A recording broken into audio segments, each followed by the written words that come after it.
Carney himself has referred to the US now as a neighbor, not a friend. And I think that's the prevailing sentiment in Canada now. And that's a very, very stunning shift from even a few months ago. I mean, there was always an aspect of Canadian society which always said we're a little bit better than the Americans, maybe a politer, more civilized version of them. But there was, I think, underlying that a sense of goodwill. That's gone now. There is really a lot of profound anger. Hello and welcome back to UnHerd. The Canadian Liberals have chosen an ex-Goldman Sachs former central banker technocrat to be their standard bearer against Conservative Pierre Poilievre. Is this the start of a globalist fight back against Donald Trump? Reading the news at the moment, you'd be forgiven for feeling that the whole world is moving in a Donald Trumpish direction, but maybe it's not quite as simple as that. Today, we're going to do a deep dive into Mark Carney, his rhetoric, and the possibility that, after a few months of being shell-shocked, the anti-populists could be organising their own counter-offensive. Joining us to investigate from Toronto in Canada, just the other side of the Great Lakes from New York State, is Marshall Auerback. He's an economist, political observer, and friend of UnHerd. Marshall, great to see you. Thanks, Freddie. Thanks for having me. It's very good to be with you. Before we dive in, I want to let you know that this video is sponsored by MyHeritage, the #1 service for family history research and DNA testing. It's trusted by over 90 million users worldwide and gives you access to more than 32 billion historical records. MyHeritage helps you uncover the stories that make you who you are, connect with your roots, and feel a deeper sense of belonging. It's fun, easy, and a meaningful way to learn about your origins, find new relatives, and grow your family tree. Let me show you how simple it is to get started. Here I'm adding my family member's name, and I'll upload their photo to bring their profile to life. It's so easy to build your tree step by step. All you have to do is add your family members' information and MyHeritage will do the rest. And check this out, MyHeritage's Instant Discoveries feature can add an entire branch to your tree with just one click. This is such a game changer for anyone just starting out or looking to quickly expand their tree. I found out that some of my family were, predictably perhaps, pawnbrokers, and even more interestingly I found a list of long-lost cousins, aunts and uncles in, you guessed it, Essex. And even better, I can now reach out to my new family members through MyHeritage. Once I started reaching out to the new family members I'd found, we were able together to connect the dots, tracing our family back to great-grandparents I never even knew existed. I was able to gain a greater understanding of my roots and even my own name. And that's not all. If you have black and white photos of your family members, you can colorize them thanks to MyHeritage's photo tool, and you can even upload old damaged photos to MyHeritage and they can animate them. I was amazed by what I discovered and how easy it was to uncover my family's history. So start your own journey with MyHeritage today. Click the link in the description to get started with your 14-day free trial. So what would you say is the mood? Is Mark Carney only getting interest from the Liberals as a kind of last great hope of that way of seeing things? Or is he also getting interest from people who might be more of a conservative mindset? First of all, there has been a profound shift in mood. There is a sense that the country is under existential threat, literally. It's not an overstatement to say that.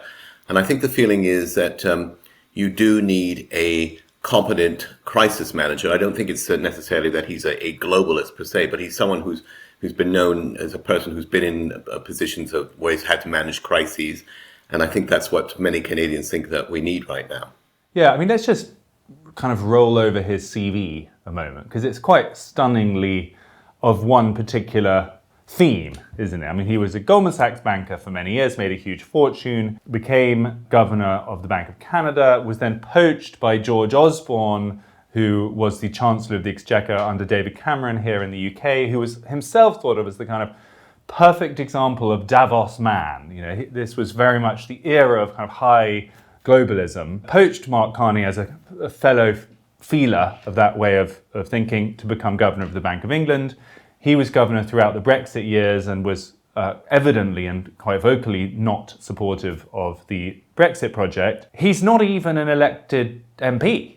I mean, he's actually never been elected to anything. So for people who are worried that this is a kind of anti-democratic or it's the revenge of the technocrat, I mean, the narrative couldn't be better in that sense. I mean, I don't even know how it's technically possible that he could be prime minister in a week without being elected to as an MP, but tell me, how is that possible? And is he the arch technocrat? To the point about him, the lack of democracy, I mean, I note that in the UK they had about 3 or 4 Tory leaders in the space of about 3 years after Johnson. So in fairness, the feeling is he's going to call an election fairly soon to capitalise on his current political momentum. Yes, he does have the classic Davos-style credentials. He was with Goldman Sachs, although that was more than 2 decades ago, and he has been a central banker. But I think the general feeling in Canada is we don't have the luxury of populism right now. We need someone who is going to get stuck in right away and know how to handle what is a very, very serious crisis.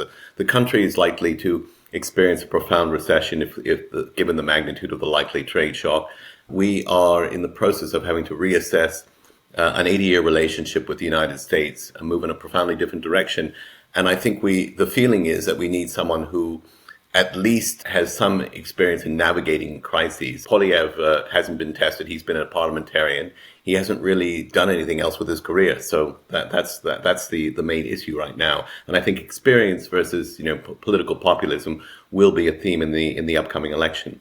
With some commentators, you get the impression that there's just a kind of rightward march across the whole world, right? We've seen it across Europe, right-wing populist parties doing extraordinarily well there. Obviously, President Trump in the US, it feels like there's almost an unstoppable momentum in that direction. And yet, you get moments like this. I think we could put on the screen for those people who are watching the polling history of the past year between the Canadian Conservatives, led by Pierre Poilievre, and now Mark Carney, formerly Justin Trudeau's Liberal Party.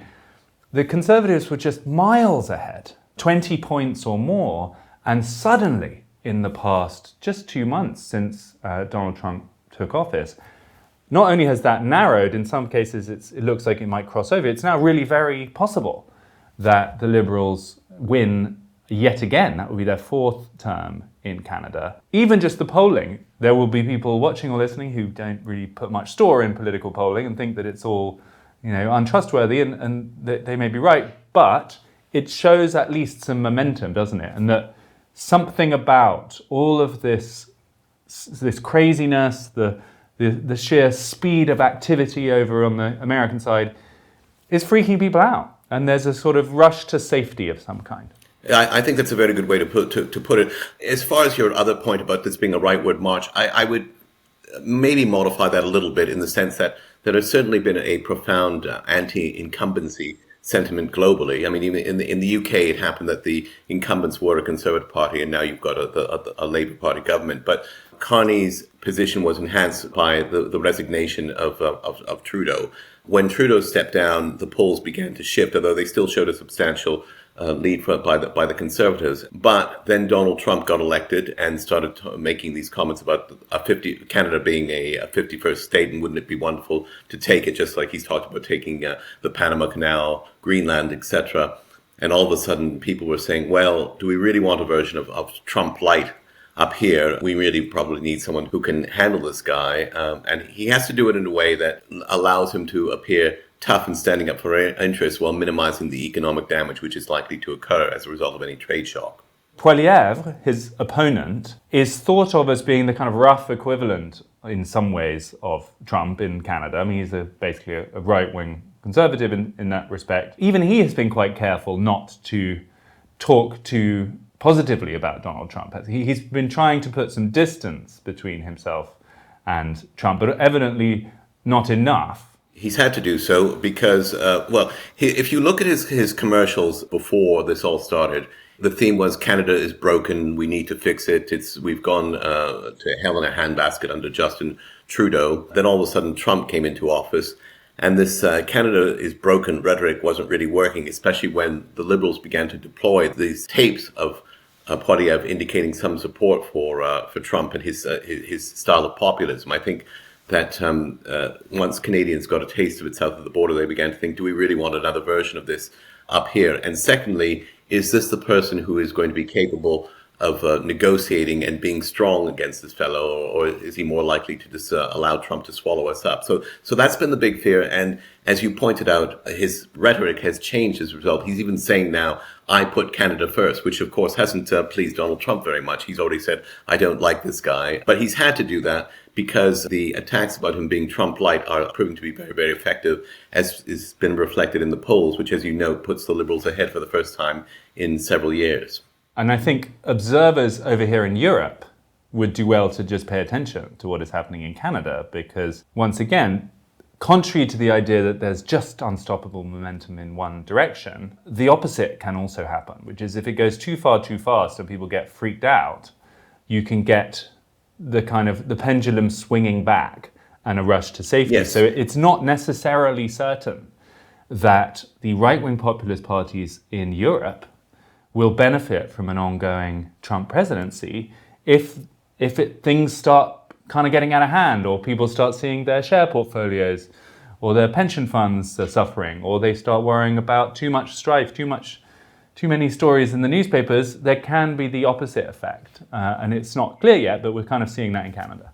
That's right. And there's an element of trust as well. I mean, we have, in theory, negotiated agreements with the United States. We have a free trade agreement with them. Donald Trump has effectively ripped that up, even though he was the one who negotiated it and called it one of the greatest trade deals that's ever been done in history, typical Trumpian rhetoric.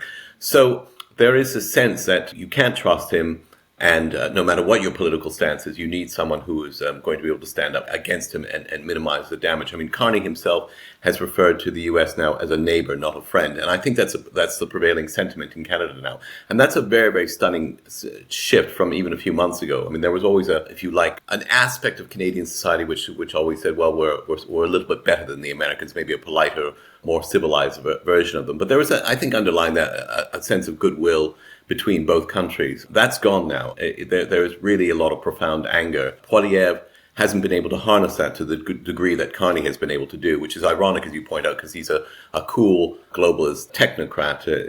At least that's what his CV would indicate. Let's look at some of his rhetoric, because I was watching his speech that he gave his victory last night, and it's really quite stunning, because instead of only talking about President Trump, he's actually talking about the Americans. So this sense of hostility towards their neighbors south of the border, it's not like, oh, they've elected this guy who we don't like, but our love is still there for America. He says, quote, the Americans, they want our resources, our water, our land, our country. If they succeeded, they would destroy our way of life. I mean, this is extraordinarily nationalistic and acrimonious rhetoric.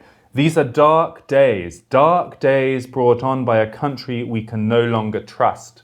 Not the president, the country we can no longer trust. And I thought that was just very striking, that here's this guy, as you say, this supposedly bloodless technocrat, using really, of all of the kind of Western countries, we haven't seen that kind of rhetoric from anybody. You're starting to see that in other countries. I mean, the presumptive new chancellor of Germany, Friedrich Merz, for example, has also said very explicitly, we can't rely on the Americans anymore. We can no longer trust them. And again, here's a fellow who, if you look at his CV, he's ex-BlackRock.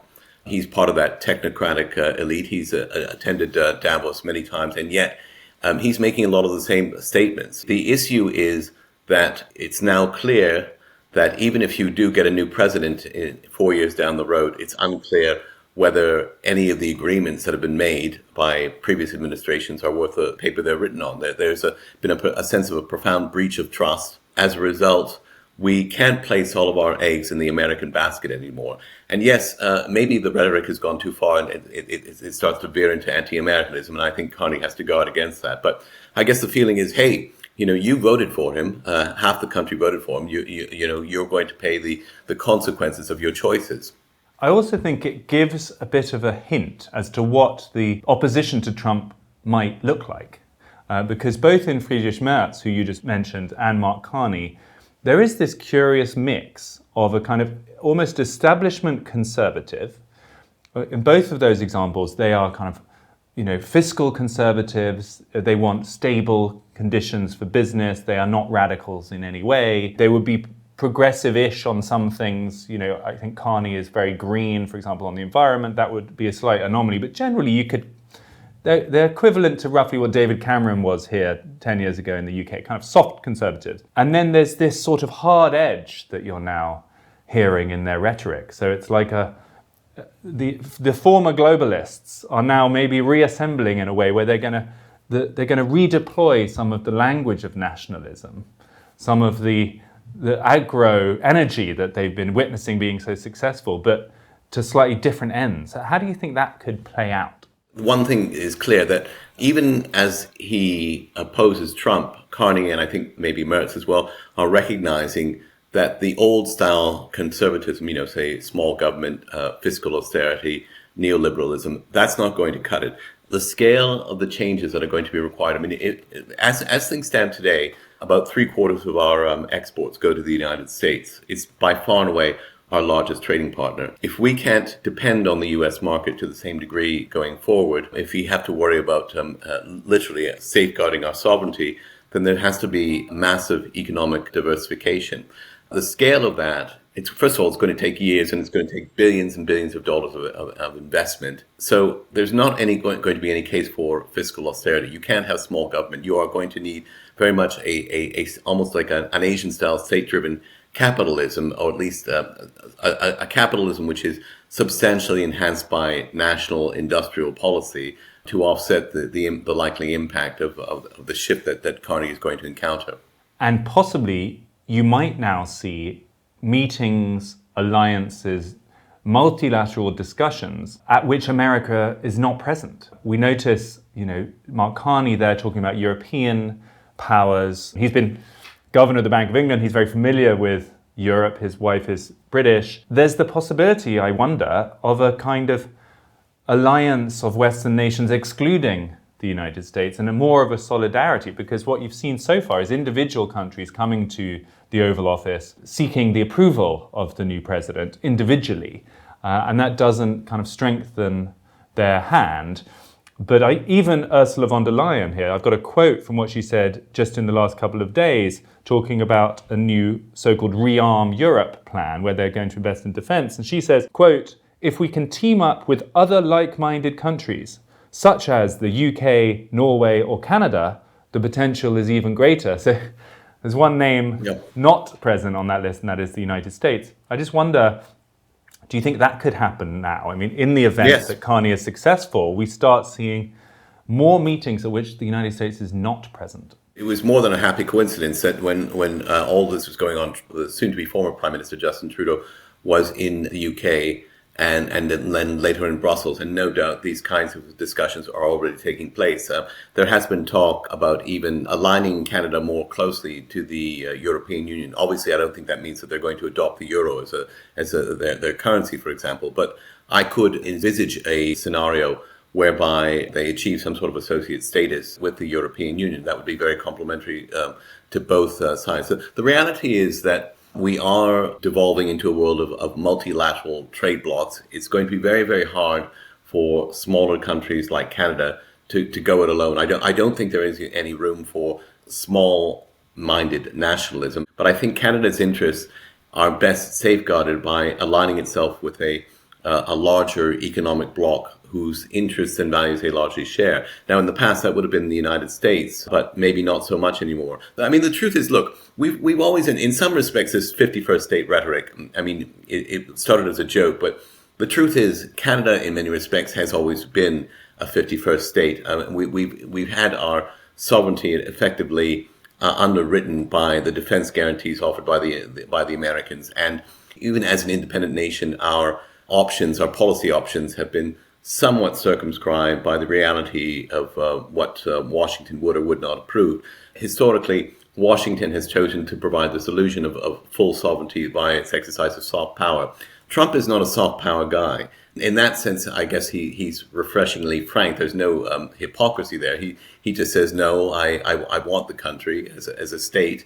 Unfortunately, I would say that the nature of his courtship isn't likely to win him a lot of favors amongst Canadians. Perhaps if he had said, let's go for a North American-style common market and envelop Canada more fully into the embrace of the United States that way, his ultimate aim of annexation would have been more feasible, at least more acceptable. But I think to court someone by saying you're absolutely worthless and you can't survive without us, but by the way, why don't you become a cherished 51st state? That kind of rhetoric, it doesn't really work well up here. Right, so there's the question of the old historical alliance with the United States. There's a partnership you're throwing out there, potentially closer ties with Europe for Canada. There is actually a third option. There's been a lot of talk of the king, our king, King Charles III, who of course is also King of Canada, and what his involvement might be. And this old organization, the Commonwealth, which is basically the former colonial properties of the United Kingdom, maybe that has a role to play. I mean, Charles is definitely keen to get that going again, and maybe, I don't know, could there be some kind of Commonwealth economic ties that might become more significant? Yeah, possibly. Look, I know that there's been some talk. I've seen the British papers have talked about, there's a request for Charles to be more open in terms of expressing concern for Canada. Of course, he, as you know, has got to be very, very careful about what he says publicly.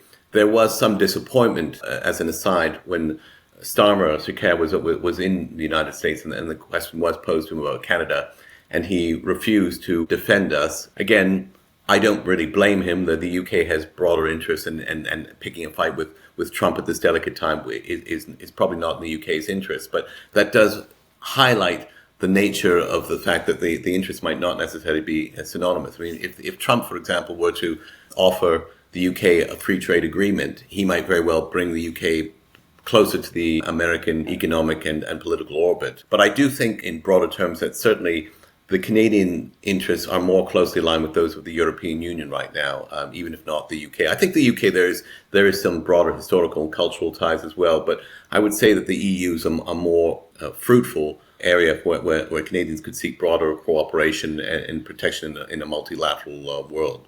So really what we're going to see in the next few months, I don't know when the election will be called. Some people say very soon. It may last until later in the year, October. What plays out in Canada with this much more robust, much more muscular kind of rhetoric from Mark Carney, really the first person being openly hostile to Donald Trump as a potential head of government, will be watched very closely by other leaders around the world, I think. And if it looks like it's succeeding with the electorate to be a little bit more punching back, and if, who knows, it actually gets more respect from President Trump, it's possible that he will look across the border and see this guy who's calling him out and talking tough about the need for Canada strong. I mean, that's what he tweeted this morning, Canada strong, that's his motto. Potentially that could go well for him, in which case you could see a shift. The mood of the last couple of months, which is very much more trying to make friends and stay on the right side of President Trump, that could flip, depending on what happens in Canada. Yeah, and I think that's true. The sycophantic rhetoric, it's certainly not going to play well in the upcoming election. And frankly, I think Trump was surprised at the robustness of the Canadian response. You even had the Premier of Ontario, Doug Ford, threatening to turn off the electricity for the 25% of Americans who receive Canadian electricity right now, a large chunk from Ontario. So you might see more of that. It's delicate because obviously provinces like Alberta and Saskatchewan, which have strategic resources that the US requires, oil and potash, are not as keen as adopting that hardline stance. So there's a delicate negotiation that has to take place amongst the 10 provinces. But certainly, I think it will be important for Carney to follow that up by adopting policies which can minimize the economic hurt while maximizing the pain that certain Americans would feel, to show the costs of a trade war. And hopefully that will start to redound to the opposition's credit, or rather to the opposition's benefit in the US. So, I mean, the one thing that we have going for it is that the Midwest, which has been the fighting ground over the last few elections in the US, is likely to be very, very much affected by any countermeasures that the Canadians might take. And if Trump doesn't handle that well, he has a good chance of losing at least one of the houses in the midterms coming up in 2026. That's another thing he has to bear in mind. And of course, if Carney is able to engineer some sort of change in policy through the actions he takes, and yes, that could be a model very much for other countries in Europe and elsewhere. Let's end by just throwing it forward and having a bit of a guess as to what might happen next, because the actual polls, insofar as we can trust them, have showed this narrowing. A couple of polls, I think, have had the Liberals ahead of the Conservatives. This general consensus is there's still a gap and the Conservatives are still ahead. We don't know what will now happen. But there's another set of polling questions that people ask, which are more head-to-heads between Pierre Poilievre and Mark Carney. And I just want to share a couple of them with our audience because these are the ones I think to watch in the coming weeks and months. This is from an Ipsos poll conducted between February 21st and 24th of this year. Number one, who is a tough negotiator who would get the best deal for Canada from Trump? Pierre Poilievre, 28% versus Carney, 23%. So on that one, Poilievre is still ahead. Question two, who would roll over and accept Trump's demands? 31% pick Pierre Poilievre. Only 6% say Mark Carney. So Carney is considered tougher by at least some measures. And finally, who would unite Canada and make Canada less dependent on the US? Poilievre, 27%, Carney, 24%. So they're really, as two individuals, they seem to be head-to-head now. I can't resist asking you which way you think it's going to go, because there's nothing more fun than putting our guests on the spot and then we can get you back once we've seen the result.